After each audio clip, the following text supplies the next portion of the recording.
In today's video, we will be discussing 10 discontinued cars that many car enthusiasts would like to make a comeback.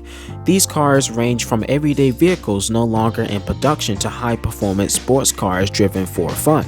We've recently lost some good cars that impacted our lives in many ways, but everything happens for a reason. Let's get started counting down the cars. Number 10. Honda CR-Z. The Honda CR-Z got some love for its incredible styling, affordability, and fuel efficiency. It's a sport compact hybrid electric car that combines a hybrid gasoline-electric powertrain with 4 seats and a standard 6-speed manual transmission.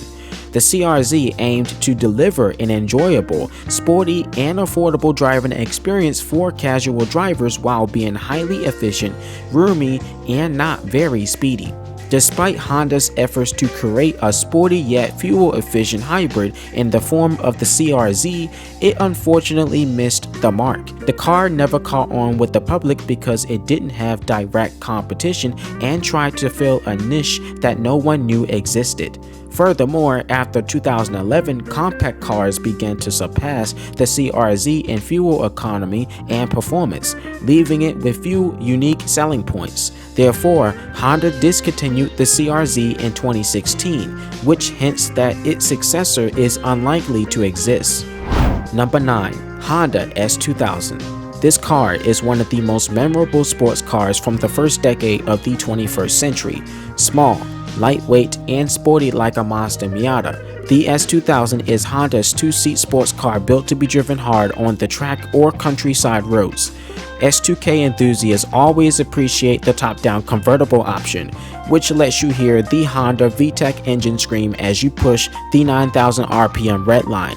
It's the ultimate experience that small sports car lovers crave. Honda has a massive fan following for its cars from the 1990s through the early 2000s. Among the greats of that era, the S2000 occupies a special place.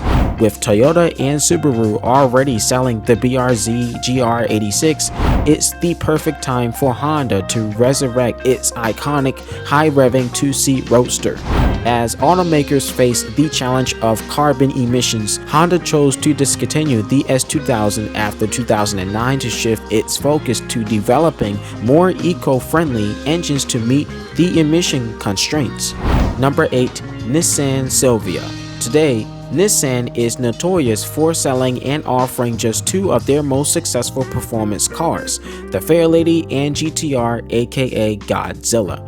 The aging R35 GTR's price is out of reach for most people, and the Fairlady is a mid-range sports car that's more affordable. So what Nissan has been missing out on is making an entry-level performance car that can compete with the GR86 and BRZ from Toyota and Subaru. The Nissan Silvia was a series of small sports cars for anyone to buy. Nissan's S15 Silvia was the last model of the Silvia series, which ended production in 2002 due to slow sales and changing market trends. Its timeless beauty has aged well, and it would be fantastic if the Silvia could make a comeback after 2 decades. The question is, when? Number 7. Mitsubishi Lancer Evo. Mitsubishi may not be the first brand that comes to mind when you think of high-end sports cars, but the Japanese automaker has a rich history of producing impressive performance models, from the Eclipse and the Galant to the legendary 3000 GT and the ultimate flagship model, the Lancer Evolution. Mitsubishi has left its mark on the world of sports cars. The Lancer Evo X or 10 was the last enthusiast car from Mitsubishi, and the 2015 model year marked the last for the Lancer Evo. Almost 9 years after its demise, Mitsubishi has gone from making sports cars to daily crossovers and SUVs due to changes in consumer preferences. Nowadays, practicality and versatility are far more common, making them a more popular choice, especially in America. Mitsubishi doesn't care to invest in creating another costly sports car. Number 6. Mazda RX-7. Many gearheads are into JDM cars and have wanted the RX-7 to return for years. Now, Mazda has hinted at the return of the much-loved RX series, featuring their next-generation rotary engine combined with electric motors. The RX series has always been synonymous with Mazda's unique rotary engine technology, and the new Mazda RX Vision concept car appears to continue this tradition. It promises good aerodynamics, simple body lines, lightweight chassis, and high performance inspired by the original JDM classic RX-7. While the Mazda Miata is currently the only sports car in its lineup, the CEO of Mazda has surprised enthusiasts by expressing its intention to bring more sports cars to the division. Number 5. Dodge Magnum. The Magnum SRT8 is a rear-wheel drive 5-passenger station wagon that never got enough recognition and praise, hence why Dodge stopped making them. It debuted to the public in 2005 and lasted until 2008.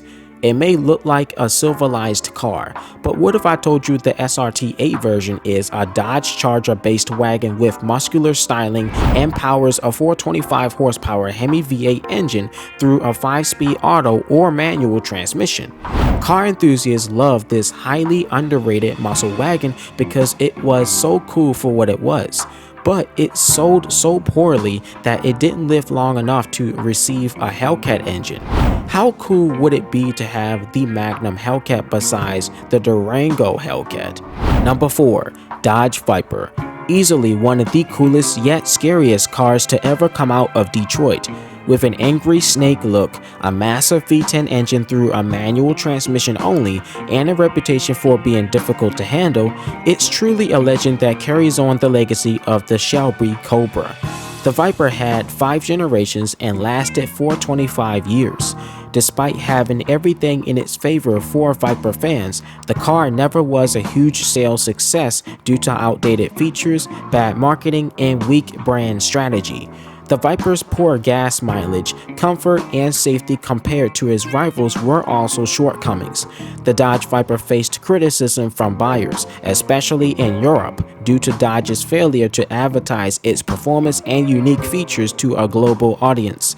As a result, the Viper did not gain popularity outside the US. However, in 2017, Dodge had to discontinue the production of this model as it didn't comply with federal safety standards. The company was supposed to install side curtain airbags in the Viper, but the car's design made it impossible to meet the regulations. Instead of finding new design solutions, Dodge decided to kill the Viper. Number 3. Pontiac Fiero. Pontiac was a car brand owned by General Motors with a solid reputation for making great cars. The Fiero appealed to a market niche distinct from the Chevrolet Corvette after the US first gas crisis in the late 1970s. Pontiac released a sporty, compact, 2-seater commuter car onto American roads in the 80s. The Fiero wasn't as fast as the Ferrari or Lambo of its era, but it's one of the most fuel-efficient and unique cars in the American automotive industry.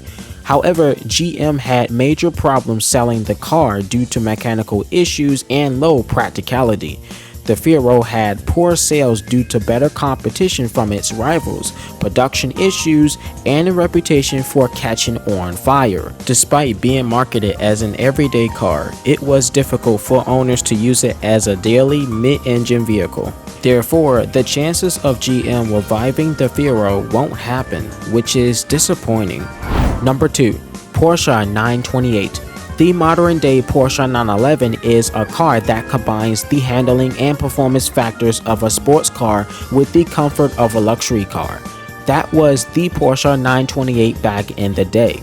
It was a full-on grand touring car with 2 doors and 4 seats, designed to be more comfortable and practical than the 911 of its era. The 928 was Porsche's first production V8 powered car and was notable for its record-setting high top speed in the 80s and 90s. It was last seen in 1995, as we wonder what the world would be like with a modern-day 928. If Porsche were to develop a smaller front-engine GT car succeeding the 928, the Panamera would have its little sister sharing a powerful turbo V8 hybrid engine. Number 1. Mazda Furai. Mazda, a Japanese car manufacturer, does not seem to be willing to create a supercar.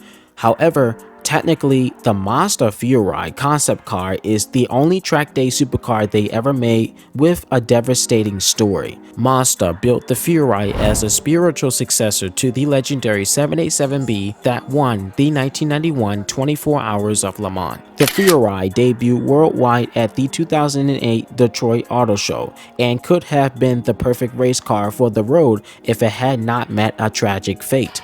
It powered a 3-rotor Renko engine running on pure ethanol fuel, making 450 horsepower, weighing just 1488 pounds with an ultra-lightweight drive shaft, transparent glass, and carbon fiber. The Furai, named after the sound of wind, was a concept car with immense potential, featuring a futuristic and aerodynamic body that was a fully functional car. However, its journey was short-lived when Top Gear decided to test it out during a photo shot, and it burned to the ground. Unfortunately, we fully don't know what caused the fire that destroyed one of the most beautiful concept cars ever created, and it's a heartbreak that we'll never get to see it ever again. We have come to the end of this video, and I hope you all enjoyed every second of it. If you did so, don't forget to like and subscribe to my YouTube channel for some more videos incoming. Thank you so much for watching, and I'll see you in the next one. Peace out and stay safe. Chris the Radar out.